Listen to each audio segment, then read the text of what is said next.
And we are live and welcome. We are back in studio.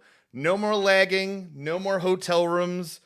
Back in studio, Hitchhiker's back. This is a big month for us, and I am so excited about talking to my guest tonight, Jimmy Partridge. This was a suggestion. This is the first one that was suggested to me. Me and Jimmy have never met each other. I barely know him. We actually found out before, like about 30 minutes ago. We actually had a conversation on Facebook. Didn't even realize it till a little while ago, but Jimmy comes from a long line of people saying this is someone they want to hear his stories. He's well regarded in the Pearl Jam community. He's well regarded in the music community in general.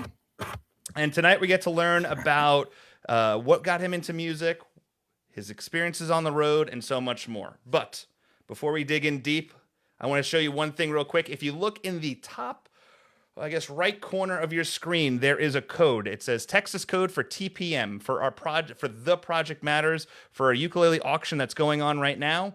If you're watching this is going to be up on the screen all day. Go on your phone, check it out. We have ukuleles that have been designed by Brad Clausen, by Steve Thomas, Jules Muck, Jim Mazza. God, I'm probably forgetting a bunch more, but there's a ton of them up there. All the money's going to the Project Matters, so keep an eye on that throughout the evening. But back to why we're here. Jimmy, thank you so much for taking the time this evening to come and sit with us. How you doing, brother? Good, Anthony. Thank you for having me. I hope I'm worthy. I'm worthy of this. Well, Jimmy, if you are half of the person that I have been told you are, I'm very much looking forward to hearing your stories. Is my wife watching? I hope she's watching. No. You know, maybe. Maybe she'll chime in. You know, Jimmy, I think the one cool thing about the community of music in general is I think we all have those moments in our life that we all found that love for music, whether it's records or how we listen to music in general. Jimmy, when you think back to your, falling in love with music, what comes to your mind of those moments of when you first fell in love with music? Oh, geez. That would have been back in the mid 70s, growing up. And it was escapism, a lot of it. Parents going through a divorce, not much going on. Uh, it was just a way to put something on, play it, and just be lost in the music and the sound, the lyrics, everything about it was just wonderful. Do you remember that first artist or song that was like that wow factor for you that really hooked you? Well, I can't honestly say the first, but one of the first was Dark Side of the Moon.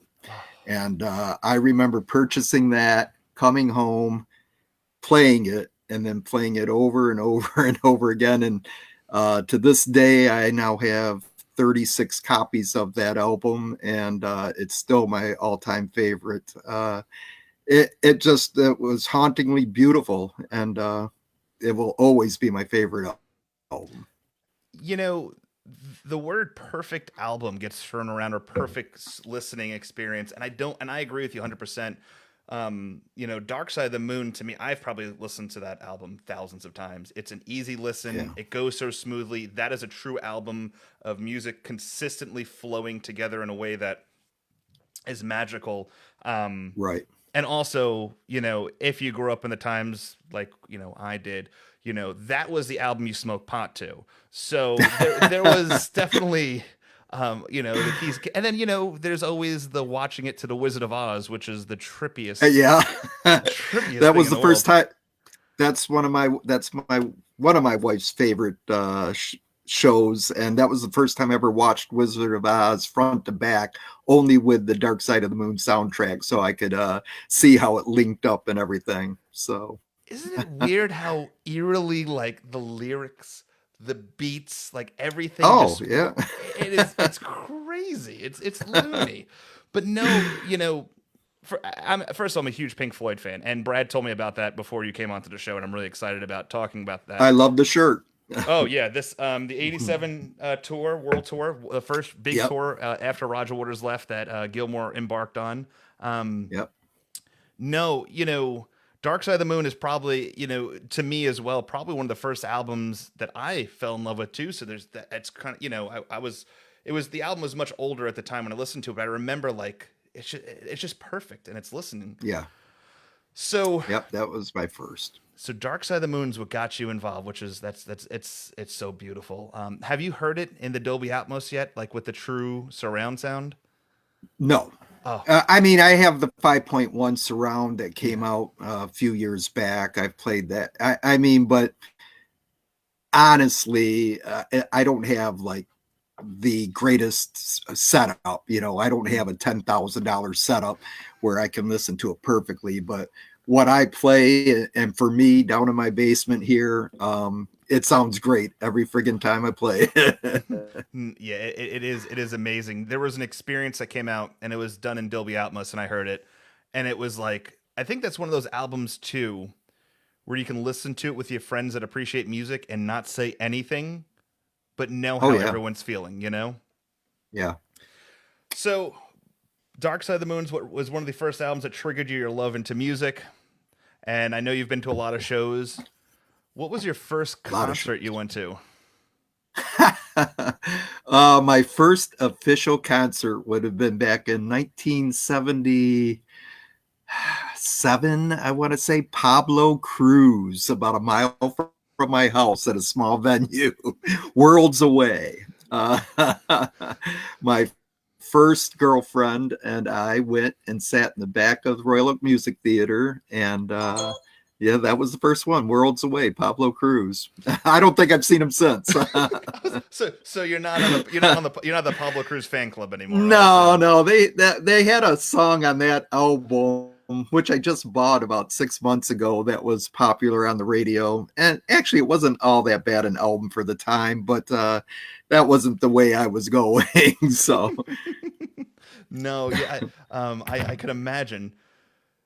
So, when did you really start investing in the idea of going to see shows? I mean, the biggest reason behind the idea of the touring fan, or what that actually means, is those people that really start falling in love with music so much that they start following bands and following artists, in general, Right. that they love and they care for, because it's not just about the music anymore; it's the experience and everything else that's involved around it. yeah, so at the age of 17, Pink Floyd came out with The Wall. When I was 17, The Wall came out, and then it was announced, this no internet, no, you just word of mouth, Rolling Stone magazine, that they were only going to play LA and New York for the tour in America, because the hassle of moving this wall stage across country just wasn't feasible. So that was in December of 1979. 1980 rolls around, and you start hearing, okay, it's LA and New York. Those are only two places they're going to play. Basically, me and my good friend John, it's like, well, we're not going. How are we going to get to either place? But on February 23rd, a Saturday morning, John called me up and said, well, are we going? And I'm like, where? And he says, New York, to see The Wall. Are we going?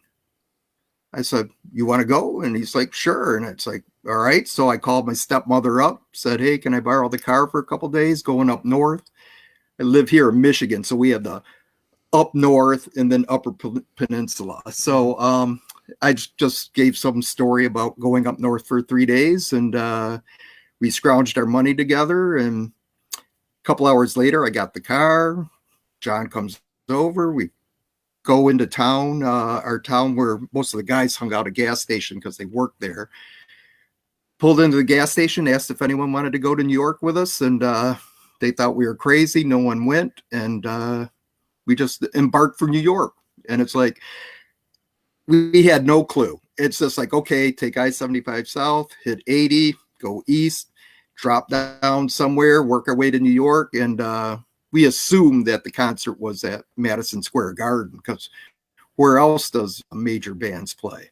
Yeah, So no, we yeah, find good old Uniondale, Nassau Coliseum. yeah, very good. Yeah, well, at that point, I was lucky to find Madison Square Garden. So it was like, and the whole trip was just, it was two seniors in high school with a case of beer and a fifth of Johnny Walker Red and eating Oreo cookies and McDonald's because we only had like $400 between us. And so in Sharon, Pennsylvania, if I ever write a song, it's going to be about Sharon, Pennsylvania. Middle of the night. I mean, it is midnight, 1 a.m., whatever it was. It was pitch black. We are out of gas. It's the E has been flashing forever. Can't find a gas station. I get off the exit for Sharon, Pennsylvania, pull up to a 7-Eleven, literally not even a stoplight in this town, a flashing red light. And we go into the 7-Eleven, and a young girl, high school age girl, was working there. And I tell her her dilemma, and I said, "Is there a gas station around here?" And she goes, "No, there isn't. There won't be until the morning. They won't open until morning." And then she gets this idea, and she goes, "Wait a minute. My mom works for the city, and she drives a truck, and it has 2 5-gallon tanks of gas for emergencies." She calls her mom up.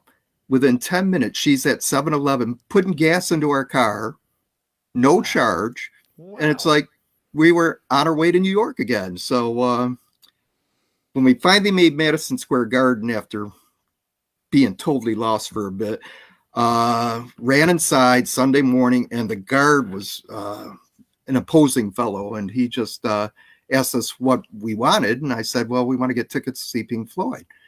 And he started laughing. I'll never forget the laugh. And he goes, "Guys, those shows sold out in 2 hours, and it's not here. It's in Long Island." And I'm like, "Where the hell is Long Island?" And after convoluted directions, which I will never understand, I proceeded to drive around I think I hit all 5 boroughs. And I just could not find anything. I made an illegal turn and pulled up next to this police officer who was just about to take a bite out of his sandwich. And it scared the hell out of him. And he was pissed. And he asked, all he could do was yell at me, "Where did you come from? Where did you come from?" And I'm like, "I turned right around here. I saw you. I need to get to Long Island." And for like a minute, he's yelling at me and I'm yelling at him. Just, I need to find Long Island. Finally, out of the grace of God, he told me how to get to Long Island and didn't do anything else. So, yeah, so we finally pulled into Uniondale, as you said, got a hotel room. And then the next part of the deal was trying to find a ticket. And so on our walk, we were about a mile away from the venue. Have you ever been to Nassau Coliseum? Yeah, so I grew up. I lived on Long Island for a little bit. Lived in Holbrook, so I've seen. I actually saw Roger Waters' The Wall at Uniondale at Nassau Coliseum. I've seen Pearl Jam at Uniondale at Nassau Coliseum. Okay. I've seen a couple shows there. I've seen Kiss Okay. there. So I'm very. It's a shithole. It is. Yeah. It is. It's where the Islanders play. It is right. It's falling apart. I think it was probably falling apart in the 80s, let alone when I was going. But no, it doesn't have good sound. It's a weird place. Yeah, it was surprising. The location kills me. It's like in the middle of 8 lanes of freeway or whatever. Yeah, if I remember, it's just, the whole thing is nuts. So we spent the day in Uniondale, no luck on tickets. So we decided to walk up to the parking lot and we hung out there. And I figured out, hey, we got like $150 that we can spend on 2 tickets and still make it home. And so tickets were going for like $200-$300 a piece, and license plates from Utah and California, and they were just from all over the country. And I'm like, we are never gonna get 2 tickets for $150. And so we were there all afternoon, and it wasn't looking good. And this is opening night, so they played 5 straight nights in Long Island. So this is opening night, and John comes running up to me. Hey, this guy's got a stack of tickets. They're counterfeit. He wants $50 a piece. He guarantees he'll get in the people that buy the tickets. So obviously this guy knew somebody at the door or the gate, but you don't have a seat. And I hemmed and hawed for about 10 minutes because I didn't want to do it. And then finally I said, okay, let's get him. And by the time John runs back to the guy, he'd already gotten rid of a stack of tickets. I mean, he must have cleared $5,000 like Jesus. that. Yeah, it was nuts. So we started walking back to the hotel room. Well, there was 3 guys with a sign saying need tickets. And all the traffic was stopped going into the parking area, into the venue. So it was stop and go, stop and go. And a guy rolls down his window and yells out he's got tickets. So these 3 guys go run into his car, and I followed them. And the guy says, I only got 2 tickets. And the 3 guys are looking at each other like, who's out? What are we going to do with only 2 tickets? And they finally said, no, thank you. And I took that $150, put it in his face and said, $150 for those 2 tickets. And he was like, yeah. And we made the exchange. I yelled for John. We got inside the venue with about 20 minutes to buy a program and saw the show. And it was the best freaking show I ever saw in my life. And started it. I watched a documentary on the Wall tour not that long ago. It's on Amazon Prime. It's like it was a fan made one, but it's really interesting about how that tour happened. It almost didn't happen because up during the whole process of the Wall, Roger Waters threatened to have it called, instead of being Pink Floyd's The Wall, it was gonna be Roger Waters' The Wall because he was sick of Nick, all these different things. But no, it's such a great story, and God, I love, there's so much history behind the Wall and those shows and being the last Pink Floyd tourer and with the full band, minus what they did with with live Richard. Well, they did what they did with the Richard Wright, but they did the one thing over in England a couple like 10, 12 years ago where they did it for for Bob Geldof. They did that thing. That wasn't Live Aid, but it was like World Aid or what I'm talking about. They played. Well, they did. It was like Roger. Yeah, that was Live Aid. Yes, Live Aid. But Roger did it, of course, in Berlin in 1990 also. The full show, but it wasn't with the band. So no, it was Cyndi Lauper played. Yeah, Van Morrison. Oh yep. That's getting released on Blu-ray at Christmas this year. Is it? Okay, I guess. Well, there's something else for my collection. There you go. Yes, because it's been on the back burner to be put out for a long time, but that is something that they're gonna be. It's like an anniversary or something. But they're putting it out as a special deal, and I think the money's going somewhere. But it's Christmas this year. Nice. Okay, thank you, Anthony. Yeah.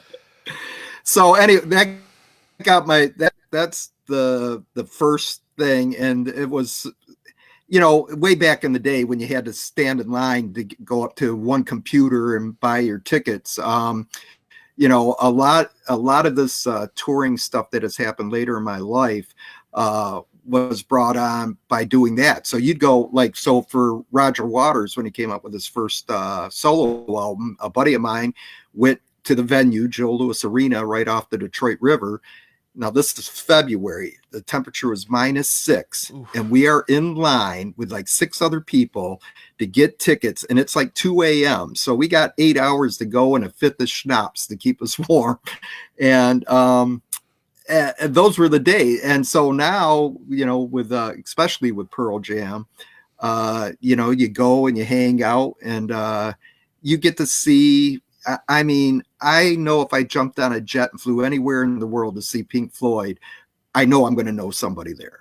Wow. Whether through Facebook, whether face to face, I'm going to know somebody at that venue, and I think that's the coolest part of this whole thing. So, well, I mean, that's why I think I love the community behind Pearl Jam so much, and that's why I've always called it that's why I've always been fascinated with the song Strangest Tribe. Because I've always been fascinated with the idea of the fans behind Pearl Jam as that strange tribe of people. Because, God, it's been 3 years since they've played in Boston. Now they're playing next week, and it's I'm seeing people I haven't seen in so long.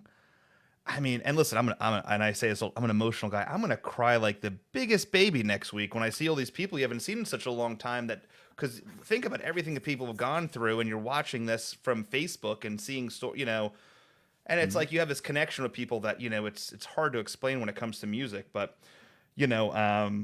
well, this is hilarious to me. Eddie Vedder says Pearl Jam has the best fans ever. So, Yeah. great. That's another Anthony, by the way. I know that Eddie better. But no, Anthony, you are right, because I am an emotional person, and I definitely see myself shed some tears for Ohana Encore. My wife and I are going to Ohana Encore. I'm going to meet some people there for the first time. Hi, Sandra, if you're on. And some old friends too. And it's going to be emotional, because when the shows were canceled for 2020, I had tickets to 4 shows: Toronto, Hamilton, Ontario, Nashville, and St. Louis. Mm, And when those shows were postponed, um, it wasn't so much the shows were postponed; it was me meeting people was postponed. And I was meeting a whole bunch of people in Nashville for the first time. St. Louis, I was meeting up with somebody, and it's just that was the worst part, because I'd like to think of myself as a people person, and uh, like my wife says, you can't shut me up once I get going. So that bugged me more than anything. So when these shows get going again, yeah, and I'm able to see my friends, that's going to make it. That's that's going to make being at the show that much better. Seeing your sure. friends, having some beers, and then going to the show itself, you can't beat that. Well, it's and 'cause I know you. How many times have you seen Pearl Jam? 50 exactly. S- So I'm at 44. So next week I'll be 45. And I think and stop me if I'm saying something in a term, but like I think there's a point when you start seeing Pearl Jam so much, you kind of heard everything, you've seen them do everything, you're emotionally attached to some of the songs they're playing with, you're there for the experience, but it is about like, all right, well, I'm gonna go to New York. I'm gonna be seeing him at Madison Square Garden, and I know that Cindy, Johnny, Rebecca, Bobby Blue, all these people are gonna be there, and I'm gonna get to see these people that that I've built this relationship with through the shows, and then it's like it's a time to catch up and do things that a lot of like my friends locally like they just don't understand like they just don't Right. get like the upset like why do you want to see a band this many times? Like Springsteen's another one. Why do you care about seeing Springsteen so many times? Why do you travel to go see Pink Floyd?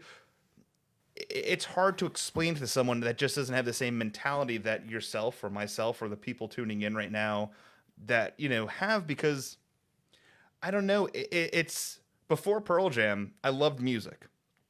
Yeah, With Pearl Jam, I love music, but I also love the community that's around it. Now, exactly. of course, there's some people that are schmucks in the community. It is what it is. I'm pretty sure some people think I'm a schmuck. It is what it is.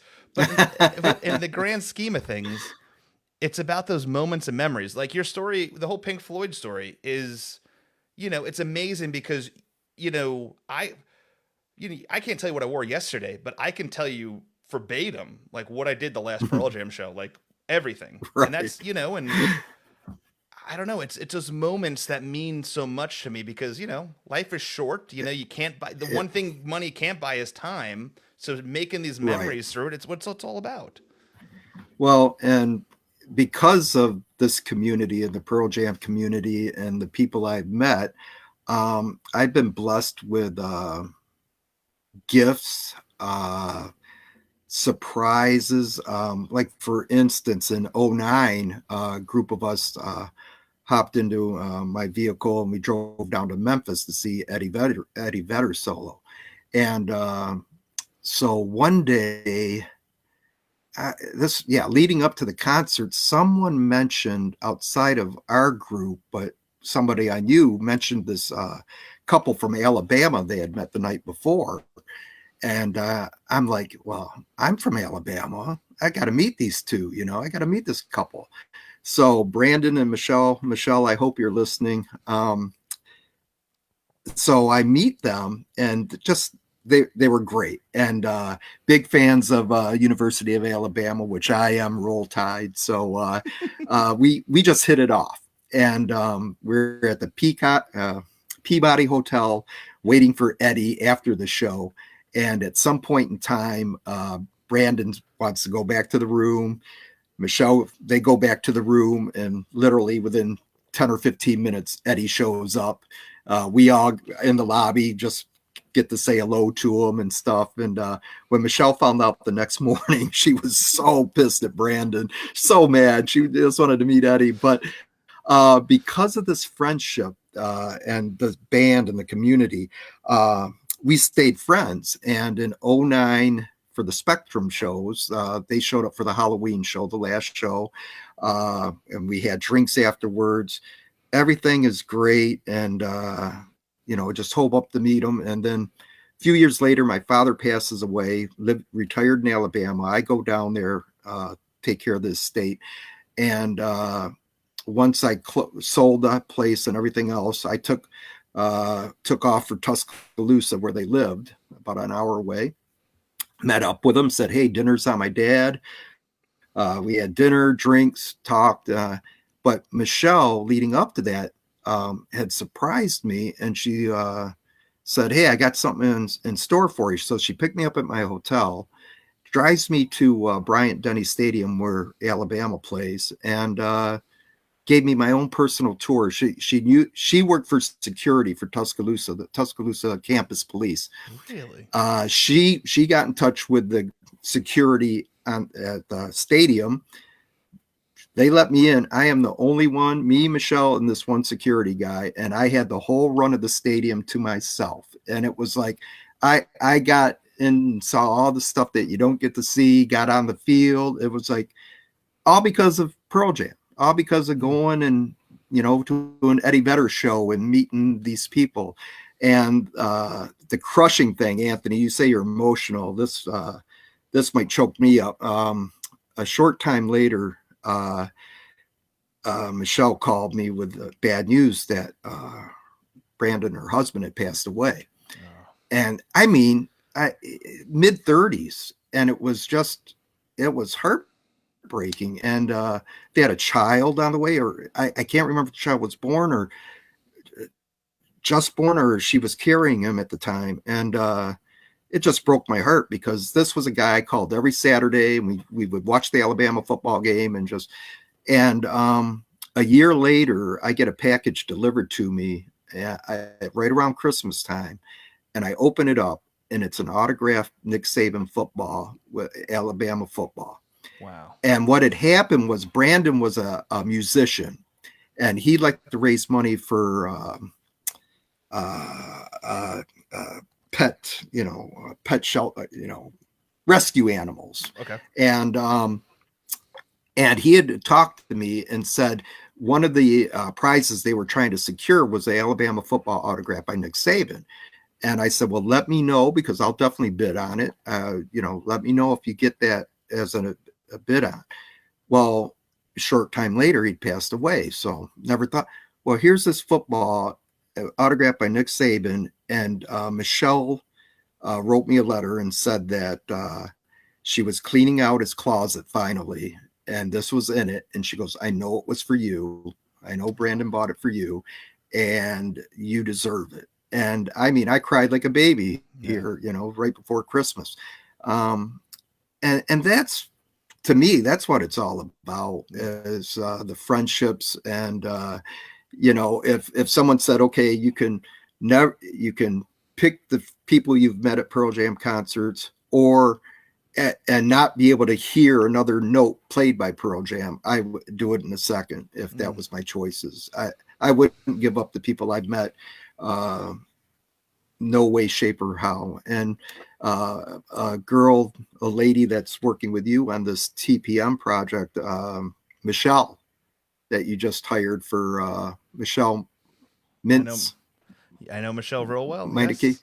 Yeah, I met her in 2016 in Philly, the show before the 10 show, the first night. Yep. and she had "It's All About the Bass" for Jeff Ament sign, and she was sitting probably a couple rows away from me, and I just went and introduced myself, and she seemed all by herself, very interesting person, and we've been friends since. God bless her.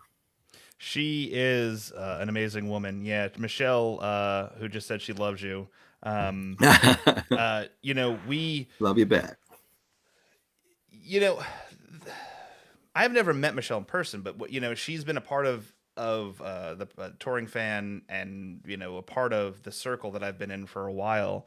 And it just shows you the power of like the networking side of Pearl Jam, and how these communities kind of interweave together. And it's like, this person, well, I know this person, you should, come together. And, it's great because it's you said you were at the Halloween show in 2009. I was at the Halloween show in 2009, and I know a lot of people that were there. And it's cool because it's things like that that will spark a conversation at a bar before a Pearl Jam show, that will start a Right. connection, and then next thing you know, you're Facebook friends. Next thing you know, you're on the Christmas card list. And next thing it's amazing.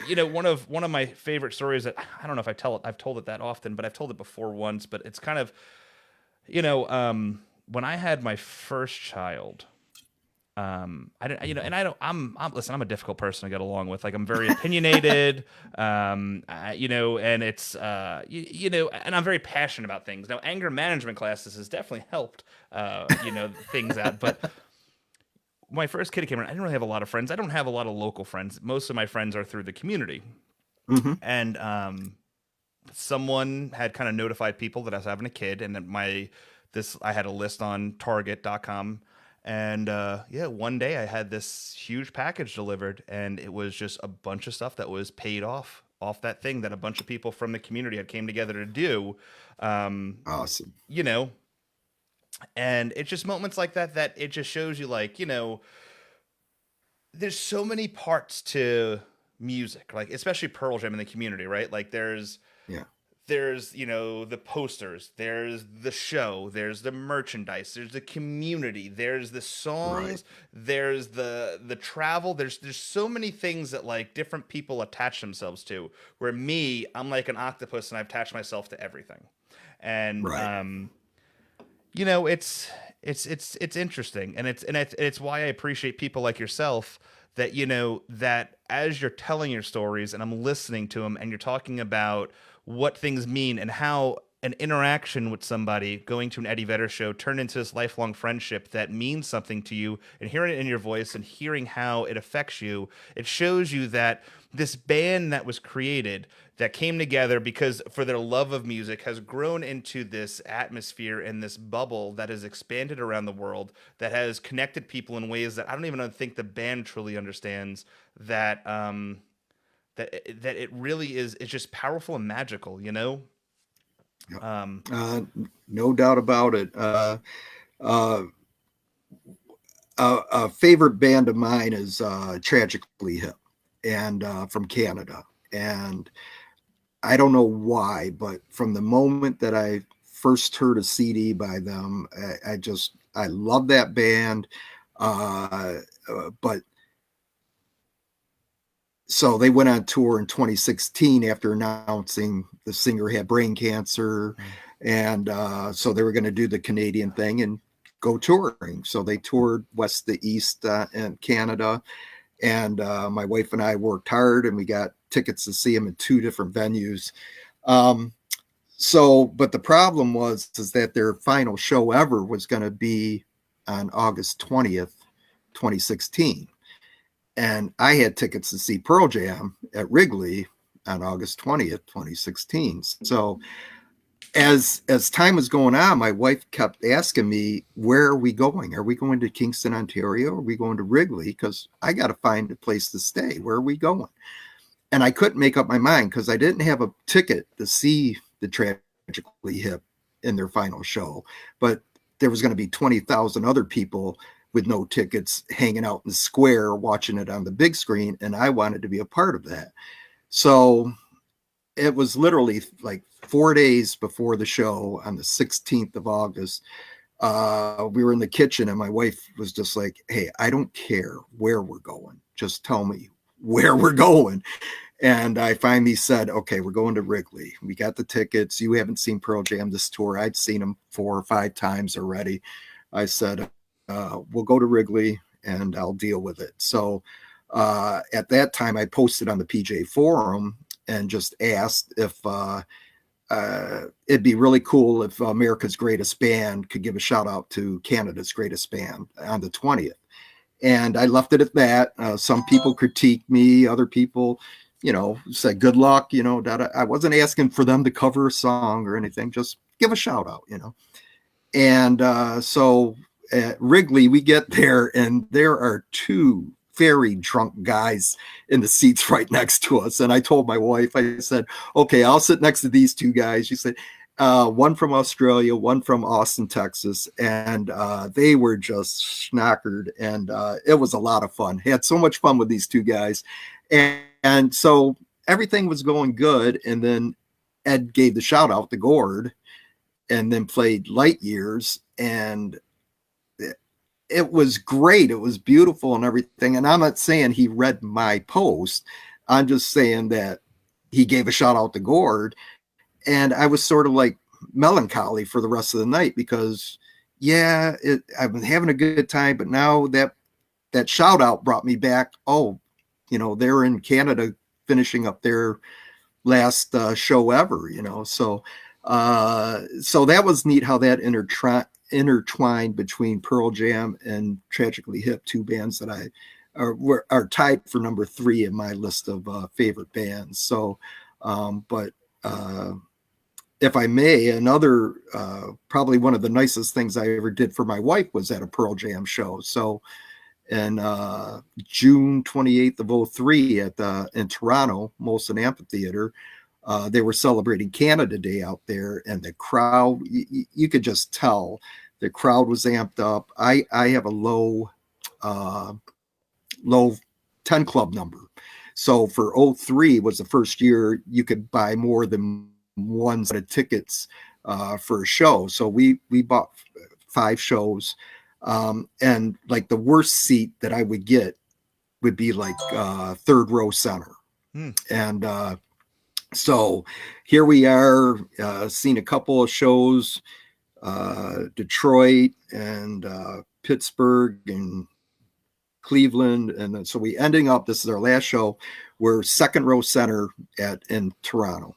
And a lady from behind us approached some people sitting near us and asked if they would trade seats with her, and she would throw in some money on top of that. And my wife leaned over and was telling me what was going on. And I kiddingly said, well, how much is she offering? Maybe I'll switch with her, and my wife says, you do whatever you want, but I'm not moving. So we stayed. The crowd was just awesome. And the night went on. It was just a perfect night. And so they're out there playing their first encore, and Eddie's throwing tambourines left and right. He's just flinging them out. And then they leave the stage. And at this point in time, my wife is standing in front of me because people are literally climbing over the seats to get as close to the stage as they can get. And my wife turned around, looked at me, and with nearly tears, she's saying, why won't he throw me a tambourine? I know he sees me. I'm wearing my pro-choice shirt. Why won't he throw me a tambourine? And I said, well, you never know. They'll come out for another encore. You never know. So they come out, Baba O'Reilly, and Ed's got the tambourines in his hand. He's walking back and forth across the stage, seeing where he's going to throw the next one. And with me standing behind my wife, I literally make eye contact with Eddie as he's walking back and forth. And I've given him the pointing down at my wife's sign, and he stopped, leaned over, and like with a 3-foot flick of the wrist, tossed her a tambourine, which my wife tried to catch with her nose. So, but she caught it. She caught it, and she was happy as could be. So that was that had to get me points for a long, long time. Oh, man, no, that is great. one thing I did want to mention, just go back a little bit. You were talking about the last Tragically Hip show. I've never really got into I've never listened to Tragically Hip, so I can't give my opinion on them. Just something I've never dug into. But I did watch his last performance on YouTube, and that was one of the hardest things I've ever watched in my entire life. Like you just I couldn't imagine what he was thinking, and how the band kept it together. It was that I turned a couple of friends onto the Hip leading up to that, and a friend of mine watched that and he said he cried, and he didn't know the Hip 2 years earlier or a year earlier.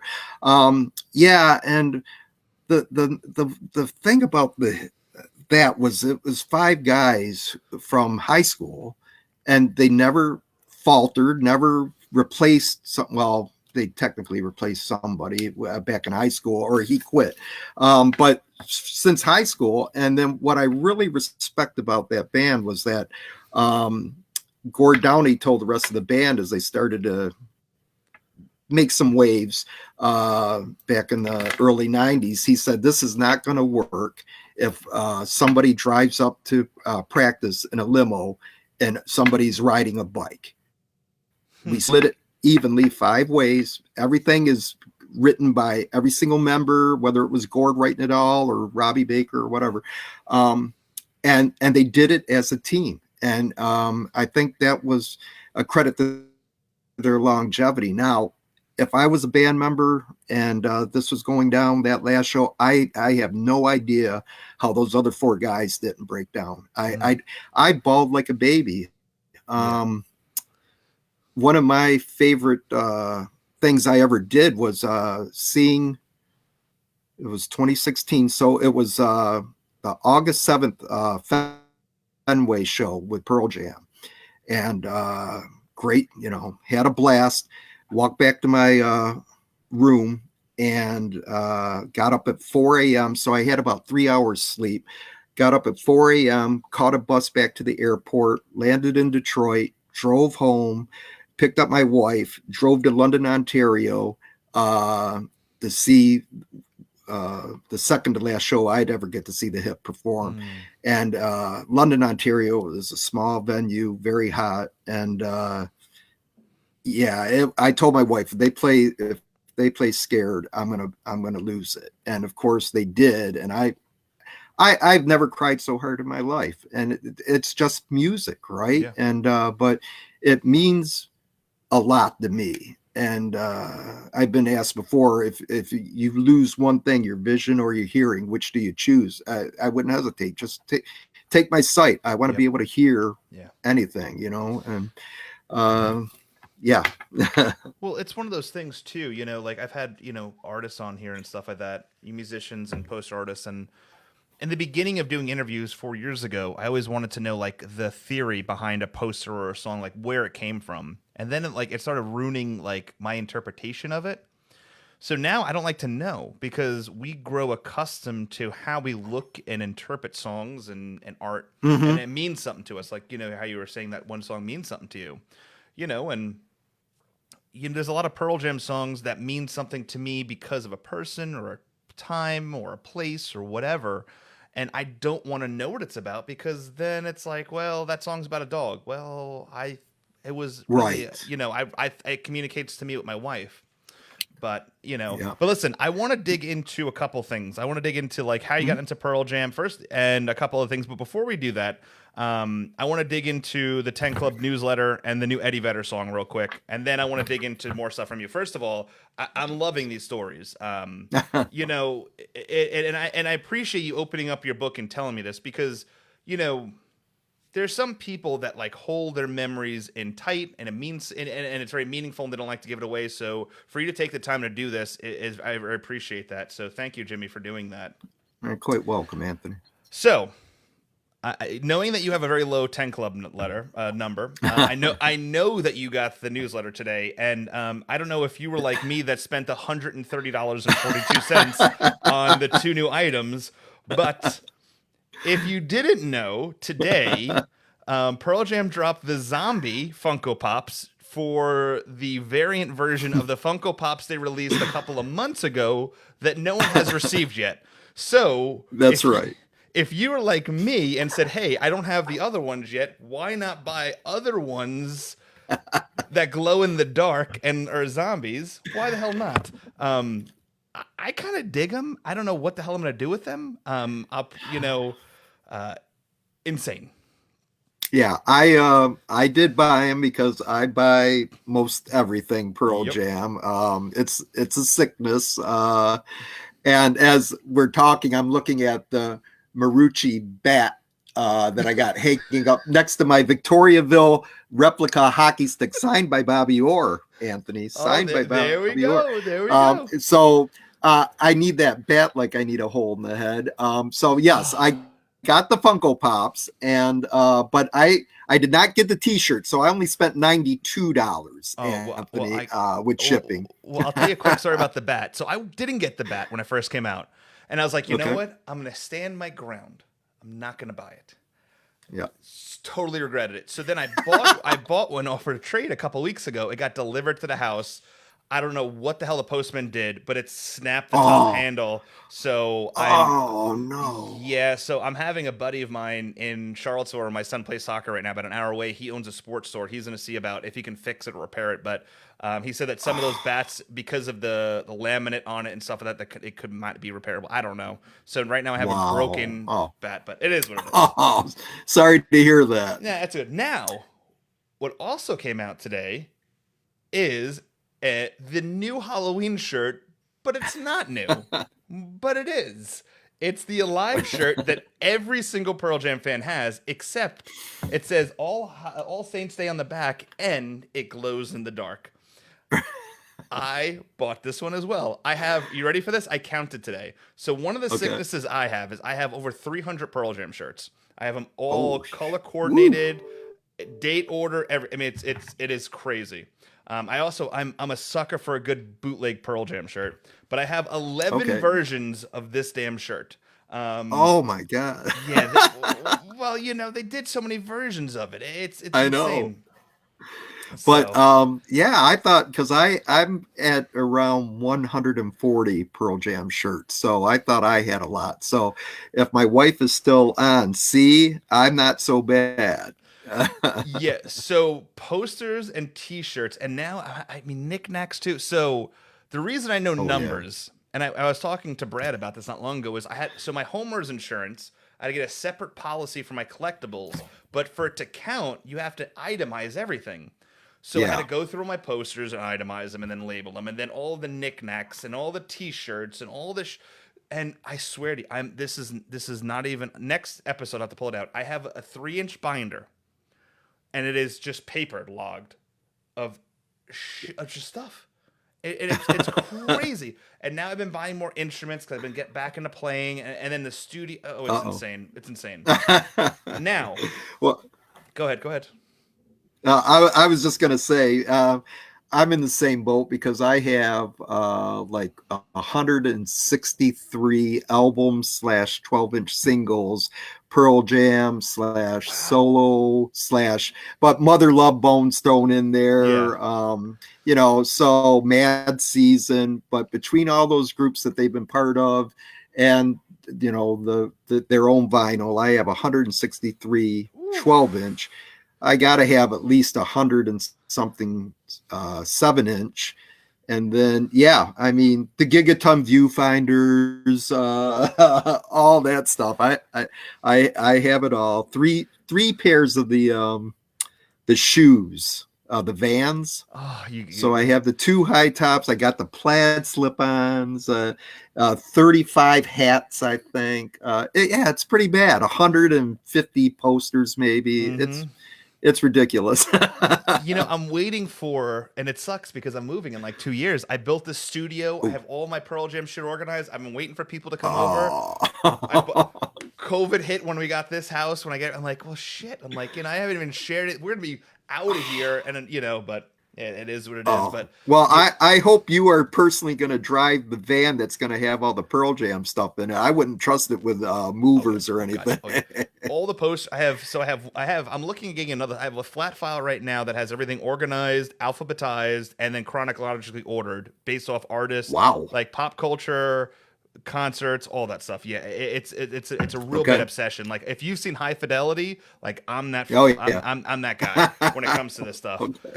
T-shirts, everything. Like it's absolutely loony. But no, I'll probably be driving all the merchandise size in the studio out myself. Everything else I'll have them take. I care less about.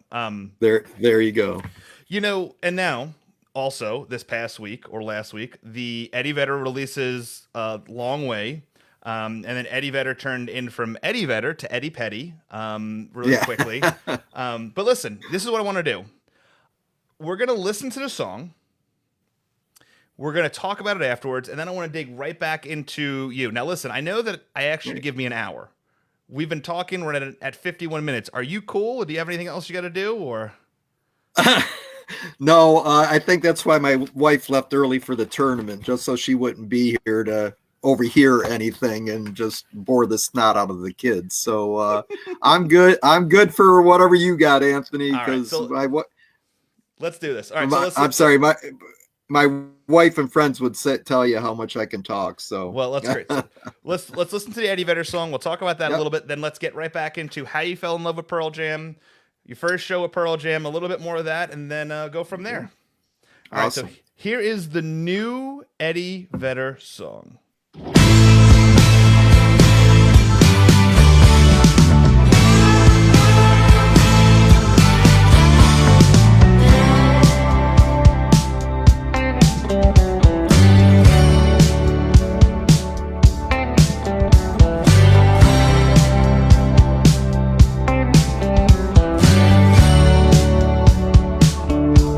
His eyes appear vacant. He'd taken more than he said, trying hard not to awaken the voice of regret in his ear. He can't escape the timeline, so much worse than he had feared. Lived every moment wishing the best would disappear. He took the long way on the freeway. He took the long way on the freeway.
So, Jimmy, here we are. Yes.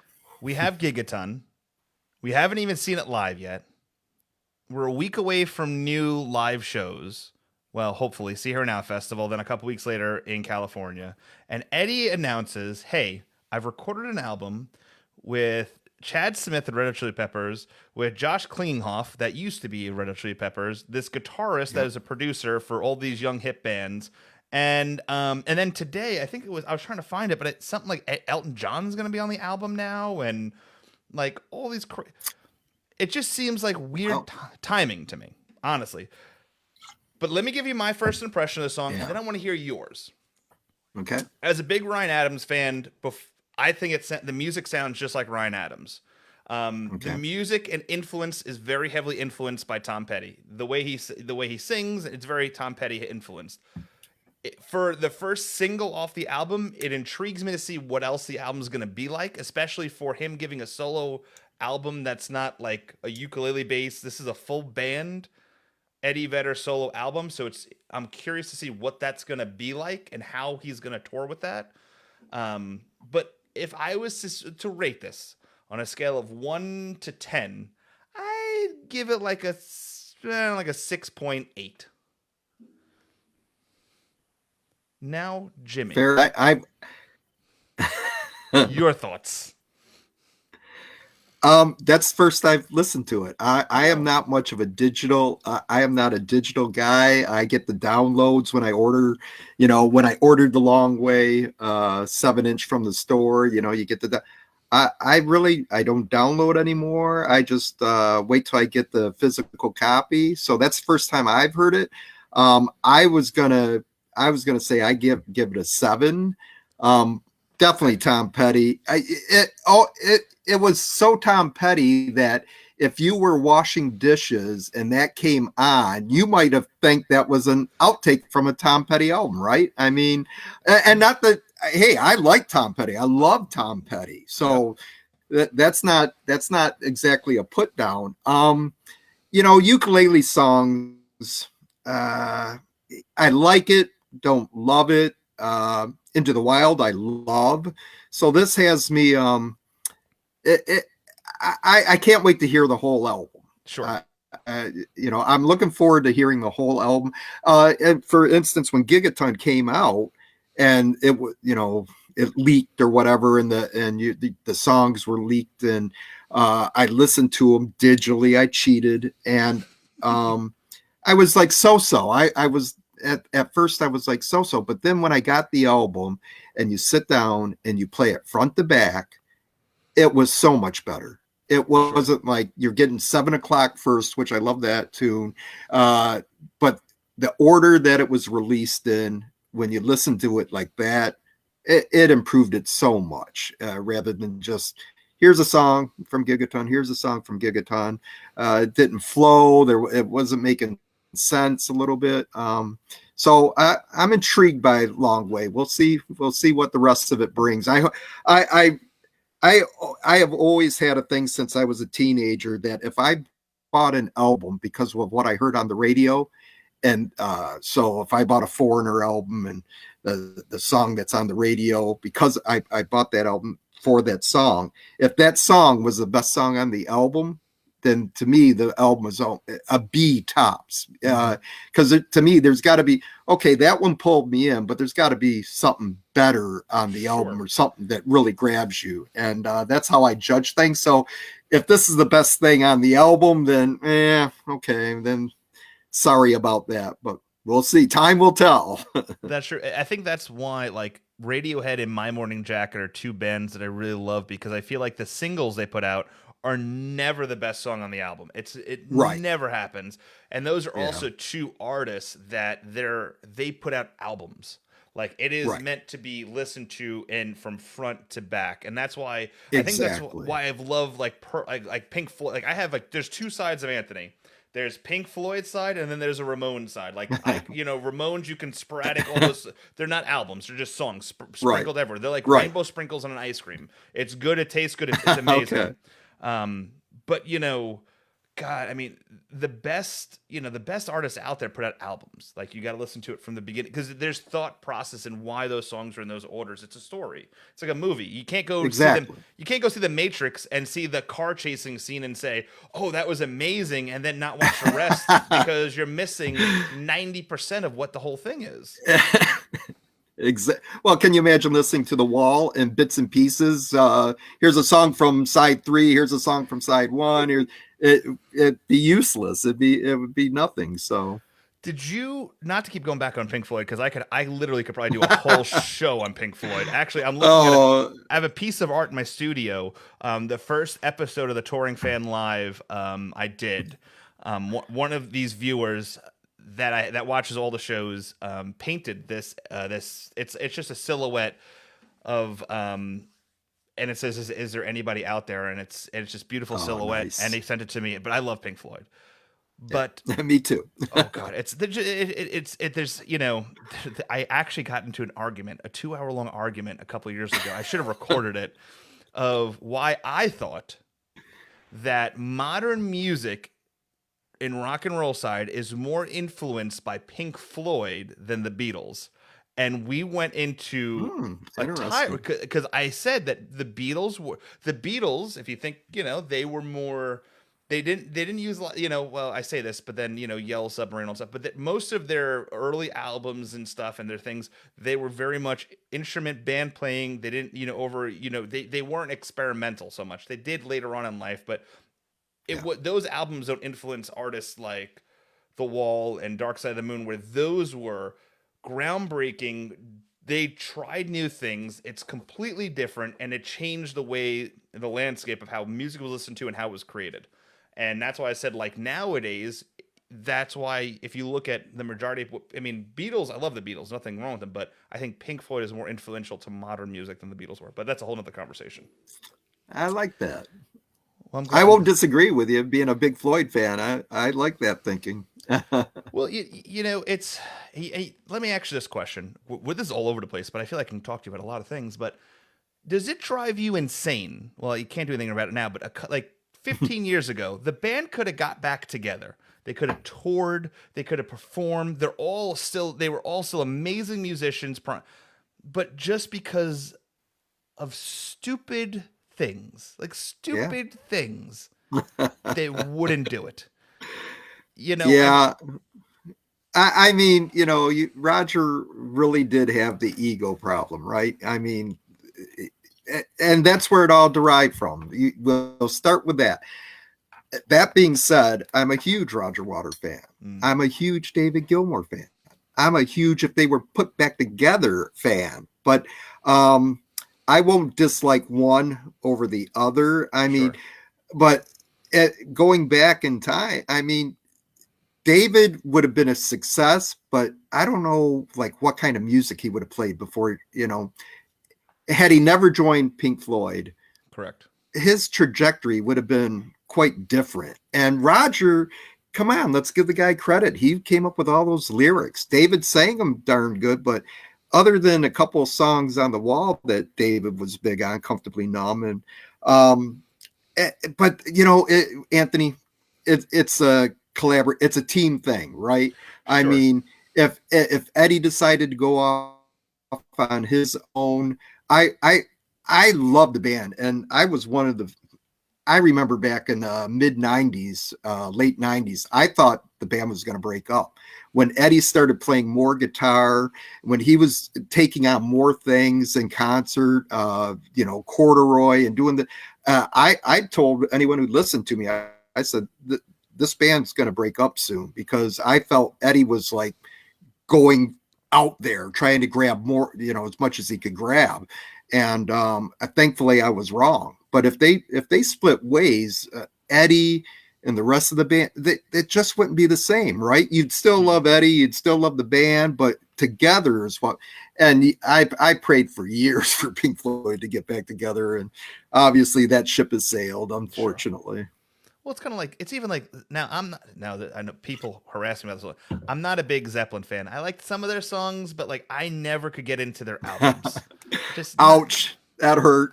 So, but, I don't know. It just, I feel like I don't know. Well, I think I don't know how old you are. I'm not asking how old, but I'm older. I think if you'd grown up in the 70s as a teenager, I get the feeling you might have liked Led Zeppelin back then. I mean, I don't, man, they were I don't hate Led Zeppelin, but there's right. probably 150 other bands I'd listened to before. But I will tell you this. So I will tell you this. Here's I was never a big. I've seen the Rolling Stones a couple times. I like some of their stuff, but I never dug into their earlier stuff. Yeah. Recently, a friend from Pearl Jam, he's like, "Hey, you need to start digging into earlier Stones. That's the best Stones." And holy shit, I was like, wow, that early Stones is like absolutely mind-blowing. And I can kind of see some people's points when like Stones or Beatles. I'm like, well, I can see some of that. She's a Rainbow. Like I heard. Oh yeah. Here's crazy. I'm not trying to go off top, but this. God, I could talk music all day long. But so I heard She's a Rainbow for the first time ever 3 weeks ago. First time. Oh my God. First time I ever heard. I was in Kansas. I was in Kansas City. And I have a 5-year-old daughter, and my buddy that's trying to get me hooked on the Stones is like, listen to this song and tell me this doesn't remind you of your daughter. And he said, put headphones on and look at pictures. I did it, and I'm bawling like a bitch. Like I was like, nice. I just missed my and it did. Now as of today, I probably listened to that song 100 times over the last 3 weeks, and now I dance to it with my daughter and stuff, but.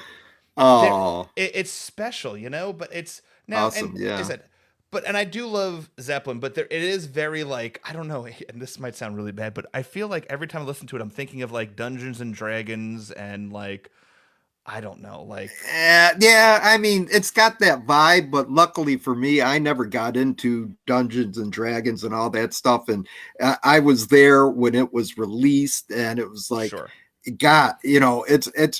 It just hits you in the gut, man. And you played it loud, and it was just like, oh, there was nothing better. And speaking of Zeppelin, that is the biggest regret / that if I've been to 400 concerts in my lifetime, 500, I've been to so many shows, and not seeing Led Zeppelin in 1977. They played about 20 miles away from me, but I was only 15. And no ticket, no way to get there. Having not gone to that show is my biggest concert touring regret ever. I mean, it's just like, damn it, I can never put that notch in my belt. I saw Led Zeppelin, but the Rolling Stones, I like them. And Anthony, I'll just say, I'm sure your friend has already said it. Just get the album Hot Rocks, 1964 to 1971. And if you still are so about the Stones after listening to that, then you'll always be so on the Stones. Yeah, no, I've always liked the Stones. I've seen them live, but like now digging into like the deep, or even listen to full albums, it's new appreciation for them. All right, so let's roll this back a little bit as we look back. So the one thing that brings us all together is this Pearl Jam community, and I know that you said you have a low number, which brings me to think that you've been following them for a long time. When did you get into listening to the band? Well, so the album came out in 91, 92, the radio play. I just remember always liking Jeremy, the story on, with Pink Floyd, I like Sorrow, the morbid, Pink Floyd's heavy on their lyrics, and and Jeremy was just like, but it just had that tone, that tune with the story. I mean, you could just see the story unfolding before your eyes, right? And so 92, I was given a cassette tape, probably in 93. So I'm still not really fully into Pearl Jam. I like the songs I'm hearing, but it's not like I'm running out and buying the cassette or the album. And then 93, I get a cassette tape with some more Pearl Jam on it. It's like, hey, all right, I got to check this band out. So August 18th, 1993, I took a half day off of work. So I work in Detroit, and literally the bridge is a mile away to cross into Canada. And so I take a half day off, pull up to the border, and I was always getting pulled over way back in the day for inspection or whatnot. And so I pull over, they pull up to the gate, and where are you going? I said, I'm heading to Toronto. For what? See a concert. Who you seeing? Neil Young, Pearl Jam, Soundgarden. And well, Neil Young just played here a couple of days ago. I'm like, yes, sir, he did. But, I want to see the other bands, Pearl Jam, Soundgarden. Pull over. So they're going to rifle through my car, because who else is going to just drive to see a concert? Because the last question they asked me was, well, when are you returning? And I said, I'll see you about 4 a.m. I should be coming back by here after the show. And that's when they told me to pull over, rifle through the car. I go on my way. I buy a ticket, and it's 80,000 seat stadium, exhibition stadium in Toronto, outdoors, and a beautiful summer day. And I take off my shirt. I just kick back and enjoy the sun and everything. And Blues Traveler opened, followed by Soundgarden, which was phenomenal. And then I'm watching the people as Pearl Jam's getting ready to come on, and people were just filing down the aisleways and jumping over onto the main floor. And it was just hundreds. And it was just like, and I remember feeling the twinge, like, I should join them. I should just run down there and jump on the main floor. But I stayed back and watched. And so the first time I hear Pearl Jam, the song Go, they're playing verses, basically. So I think they did like 4 or 5 songs off of 10, 4 or 5 off of verses. And it started out Go Animal, Go and Animal. And it's just like, to me, that's still the best opening Pearl Jam could ever do, is Go and Animal back to back. It's just like, and that place was rocking. And yeah, so that was the first time, and I was in love at that point. It was just like, all right, this band's for real. They're worth seeing again. Unfortunately, I didn't get to see them again till about 7 months later in Michigan, when they played Chrysler Arena. And that was a special show because they started the show off with Jeremy. And it was just like, holy shit, this is Jeremy starting the show. And later on, it was the debut of Nothing Man. So it's the first time they ever played Nothing Man at that show. And I was literally hooked at that time. And going through my list of 50 shows, I've seen them 41 times out of state or out of country. So I've only seen them 9 times in Michigan, and the rest have been, I've had to travel to see them. And every show, it's awesome. I love it. What is going through your 50 shows? Which show sticks out to you the most? Wow. Well, the first one I'll never forget. Toronto's been good to me. I've always considered myself an honorary Canadian. My sons used to play travel hockey, so I was always going to Toronto for tournaments. My wife and I got married in Toronto. So we got a set list in October 5th of 2000 from Toronto. So the Tambourine show, probably for my wife, that was cool. That'll stick out. And the third show of the Spectrum, I met a friend, Diane, from New Hampshire. We met up for that because I didn't go to the first 2 shows. I went to shows 3 and 4. And again, because of my low number, I felt I was going to get a good seat, So the deal was Diane's number was a lot higher than mine. When we went to will call, whoever had the better seats, obviously we'll take those seats. And then the second pair of tickets, I had 2 friends from Michigan that needed tickets. So we go up, I get my tickets, 5th row center, not bad. Diane gets her tickets. She's front row right in front of McCready. It's like, are you kidding me? So immediately give my 2 tickets to Mike and Patty. And so we spent the show in front of McCready which I have some great photographs from that. But then there you go again. So we're at the pre-party after we get these tickets. Well, I got a plain white T-shirt underneath a shirt that I was wearing. And I don't know if it was me. I can't remember who came up with the idea, but so Diane, Michelle, Patty, I think it was, they wrote on my white plain T-shirt in Sharpie, Out of My Mind. Okay. So because we knew we were going to be in front of McCready. So it's like, okay, we're going to get these suckers play Out of My Mind. Right. So for the whole, so at that pre-party, it's Philadelphia, right? Mm-hmm. I'm wearing my Detroit Red Wings hat. And a gentleman approaches me, and I hope, Desta, I hope you get to hear this. A gentleman approaches me, and he's pointing to my hat, and he's telling me, "You're going to wear that inside the Spectrum?"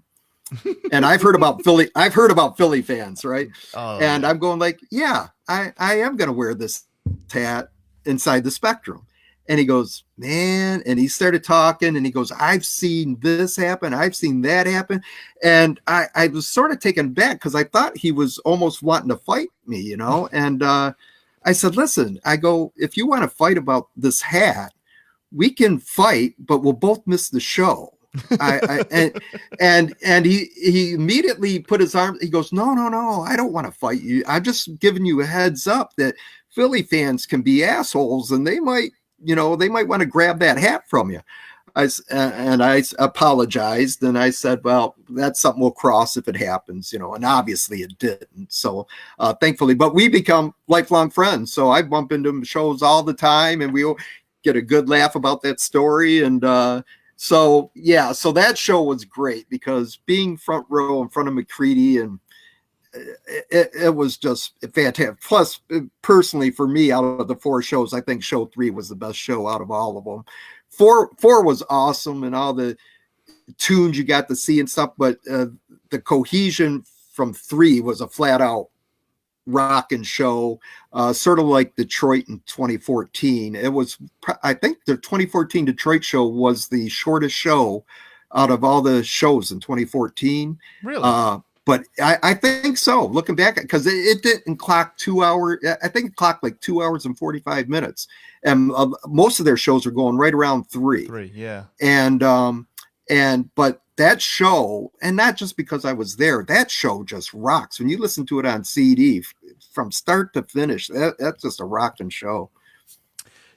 As I've was recently digging through the 44 shows I've been to, like the one that always sticks out to me, not just for the story behind it, but like the set list. I don't know if you got to see Charlottesville, Virginia, but that show the set list. There was a lot of magic behind that show. That was another one that's just like, yeah, you'll have to listen to that one. And if it's something that you have to listen to on CD, I will get you the CD. If you're okay, we'll get that. A deal. Yeah. I did forget a show, Krakow in 2018 was phenomenal.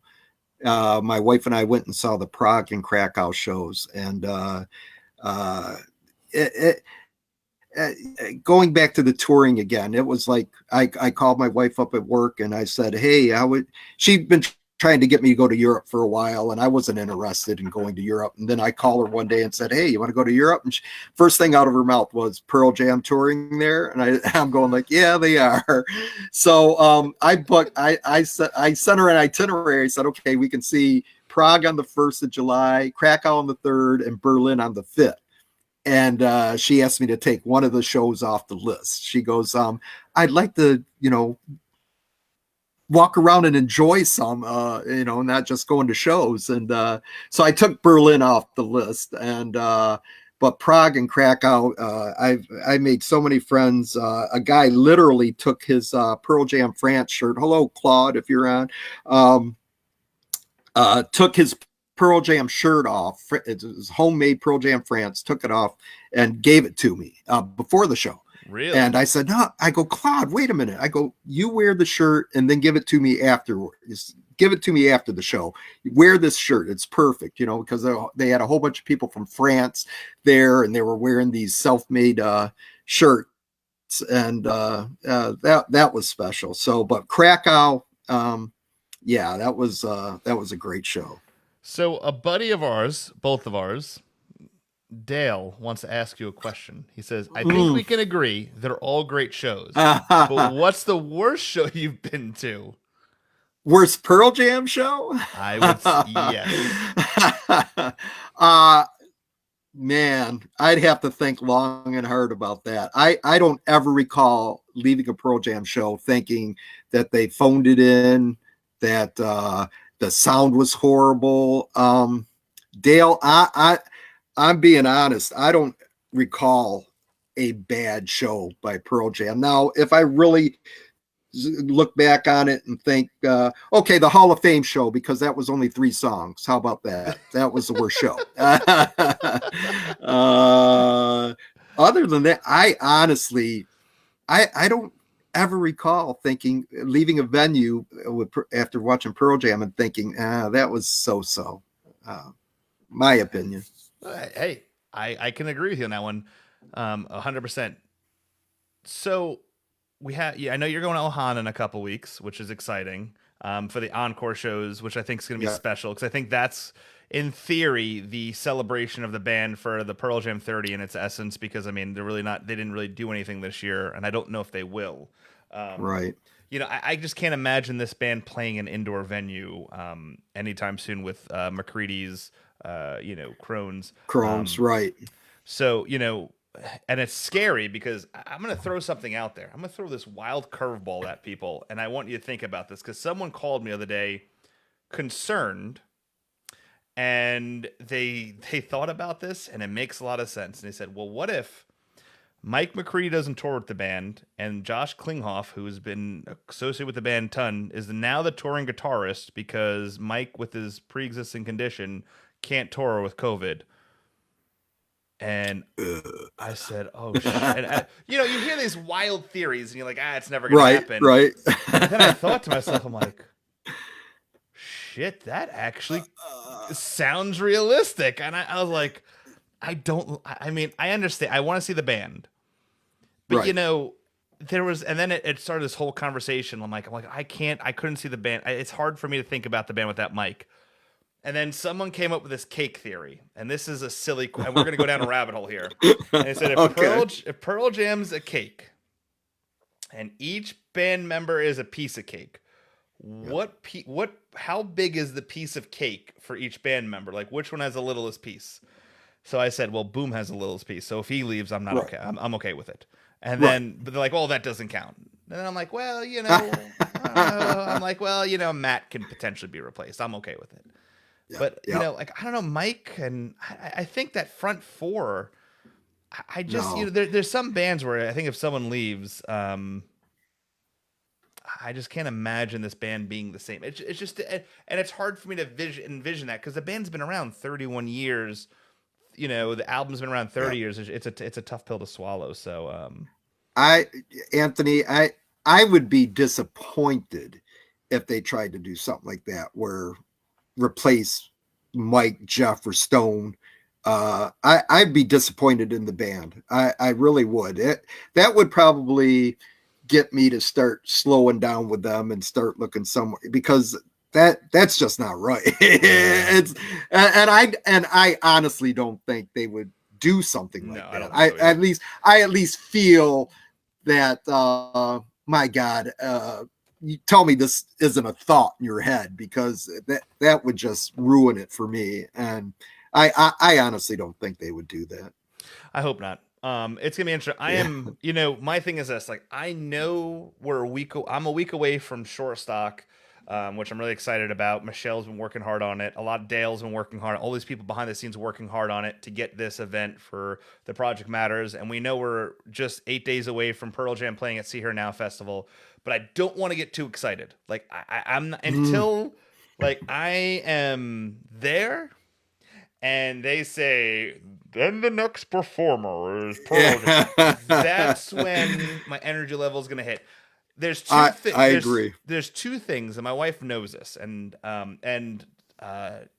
next week, there's 2 things you can guarantee that I am going to be excited and lose my mind. I'm gonna lose my voice for Pearl Jam. And two, I'm gonna do the Anthony theory. I don't know if you know about this. Dale laughs Nope. about this. I go into my wallet, I take my credit card out, I put it on the counter. I said, I'll take one of everything, please. And they always Really? look at me, yeah. Since 2013, what I do is, especially if I go to multiple shows, the first show of the tour, my tour is, I go there, I pull up my credit card, I put it on the counter, and I say, I will take one of everything, please. And I stand there, and Denver, Colorado is my favorite because this woman, I put it down, she looks at me, she goes, really? I'm like, yeah, one of everything. And I'll take, and at that time I was much slimmer, so I fit into an extra large. Now I'm a 2XL. I said, yeah, extra large, everything, hoodie, I'll take a double XL, but yeah, one of everything. My God. And she goes, you do realize it's going to be expensive. I said, I just took the credit card, put my finger on it, I slid it forward, and I said, one of everything, please. My gosh. Yeah, because I have what they call buyer's remorse. Yeah. So I got a package in the mail yesterday. I got a clear fanny pack and I got a clear backpack for See Her Now Festival. Wife's like, what are you gonna put in that? I said, I'm not taking nothing with me. It's gonna go like that. She goes, oh, you're gonna put merchandise in that, aren't you? You bought that to carry merchandise, didn't you? I said, 100%. When I went to Fenway, I took 2 suitcases. I never forget this. My God. I took 2 suitcases, and as I'm leaving, she's like, help me to the car. She picks one up. She goes, it feels like there's nothing in there. I said, yeah, that's right. There's nothing in there. She's like, why are you bringing an empty suitcase? I said, and she goes, and my wife, and my wife is the most amazing person in the world. She is. I love her dearly. And I'll never forget. She looks at me. She goes, you plan on filling this with shit, aren't you? And I said, 100%. That's awesome. And then I flew into Boston. I had a text message from my buddy that said, hey, they're selling merch now. I got off the plane. I'm wheeling. I got on the T, took the green line into Fenway, got off. I'm rolling suitcases to the thing. I'm singing suitcases. I go to the counter. I said, I put my credit card down. I said, I one of everything, please. God. Open my suitcase. And that was 2016. And in 2016, they had all the different fucking jerseys. They had stickers. That was Merch Central. And 5 posters. Oh, dude. I was telling Dale this recently. $1,211 was what it cost to buy one of everything in 2016. Oh my God. Yeah. That's great. Now I've spent 300, north of 300, but wow. Well, I bow down to your greatness, Anthony. What you do? No, I'm not great. All you do is this: you take one of everything, please, and then you don't think about it. Don't worry about it.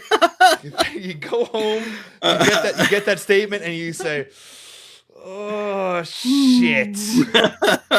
Or you got to pull the report card thing. You run home quick enough to make sure you get the fucking the statement before your wife gets it. There you go. Yep. I'm too. Well, thankfully, Amy doesn't get on me about the merch too much. She might do the eye roller. Something might come across, and she sees it, and she'll send me a text message. Please don't tell me you need this. And it's just like, yeah, I sort of do, or no, I don't. And but she pretty much lets me buy what I want to buy, but she will question it, and I don't blame her because like those friggin' Gigaton Viewmasters, oh my! It's I bought the first one, and you think I wouldn't have to get the second one, but I did. It's just like, it's different. You gotta have. Yeah, I know it's red. It's red. It's different. Well, it's funny you mentioned your wife. She did send in a question she wanted me to ask you. And the question is, and what is your wife going to do with all the stuff someday?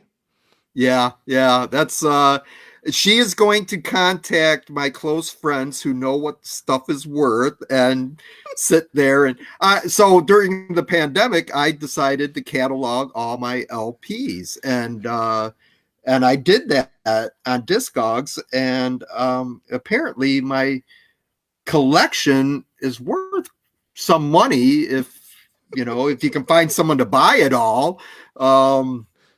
So anyway, she has a starting point, but I was leery when she asked me about cataloging everything, because I'm like, what, you plan on taking me out at middle of the night or something? I don't know. So you know, I don't ever see myself selling it, Anthony. It's my things. I like it. Growing up, I had very little. We were pretty poor. So when I buy things, I buy them because I like it. I want it. I generally have never bought anything with the sole purpose of flipping it, turning it around, selling it. I usually hang on to it, or I'll donate it to fundraisers or whatever. I've done a lot of that. But if I'm buying it, I like it. I want it. But that being said, I bought things and maybe worn it once or twice. It's like, really? Do I need this? Jimmy, if I've worn 5% of the Pearl Jam shirts I own, I think I'd be lying to you. Wow. I have the same shirt. It's funny because I'm in the process of losing weight, but unfortunately I lost 8 pounds. I went to Kansas City. I ate barbecue every night. I gained 12 when I came back. So it wasn't good, but I will let you know. So we are having some funny comments coming. I'm going to post those real quick, and then I do want to. Okay. Let's go through that. So first of all, Dale says, "Buy all the crap, me too," which is hilarious. Your wife says, "Don't encourage him." Then Dale says, "It happens to us all." And then I think that's my daughter, Felicity. Yeah, Felicity says, "At least Felicity. Dad isn't that bad." And then Dale says, and I should think about this, "I pay cash, no statement." There you go. That is, go. Oh man. And then Amy says, "I was talking about your wife too, Anthony. Listen, my wife is sleeping upstairs. We don't have to bother her. She doesn't need to know anything. Let her be." You know, it's but she's got, my wife's not big into music. We are polar opposites. Wow. But she's gotten to know a lot of my friends, and I was on FaceTime the other night with my buddy Paul. I've known him for 20 years, and we were talking about the show, and she goes, and he was talking about buying stuff, and she goes, "Oh, fuck, it's that time of year again," and it was just like, I was just. It's been 3 years. I got it. You know, it's an addiction. I gotta get in, right? It is what it is. There you go. But listen, Jimmy. First of all, I wanted to make this announcement. The next Hitchhiker, which is next month, the gentleman who connected us is going to be coming on. So, good. My awesome. buddy, my good friend Brad Lang, is going to be the next guest on Hitchhiker. That's going to be coming up in October. So, more information coming out soon. Next Wednesday, we're going to be doing a See Here Now special at 7 o'clock Eastern Standard Time. We're going to have a couple people coming on from the Project Matters to talk about Shorestock. We're going to have some artists that are performing at the event coming on and talking about what it means to perform at See Her Now Festival. And we're going to give some information about See Her Now Festival to prepare you to be ready for that event. Next Friday, we're going to be doing our Shorestock event. We're going to have Bobby Mahoney, Olivia Peck, Paul Wirt, and the U.S. Americans performing with some special guests that unfortunately we just can't announce yet. And then all through the night of that event, we're going to be doing some 50/50s, selling T-shirts, which we just got in today, which I'm excited about. Hats, stickers, T-shirt, everything is going to be involved that day, and 90% of all the money that's getting from that is going directly to the Project Matters.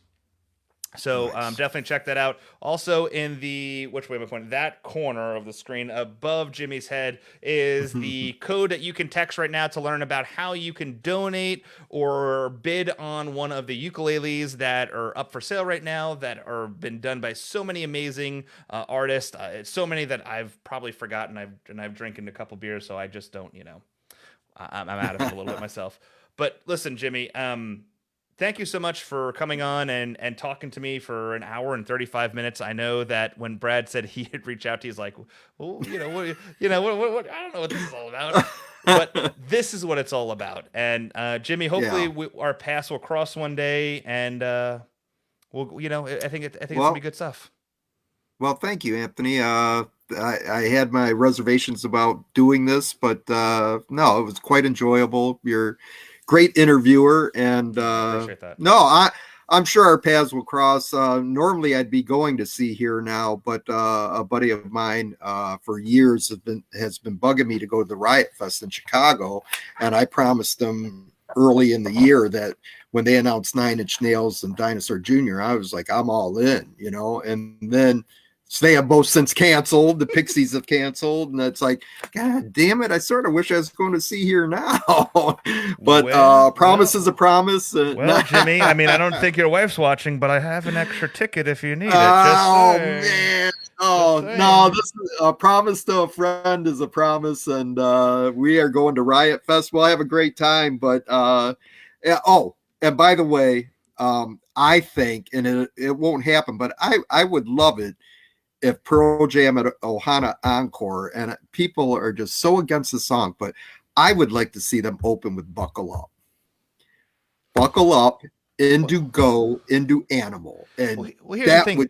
Think about when they toured with the last album. They opened with Pendulum how many times and no one expected it. So, right. Give it a chance. I love the Pendulum opener. Just going to say that. Me too. I thought Pendulum was a great opener, but a lot of people don't agree with me.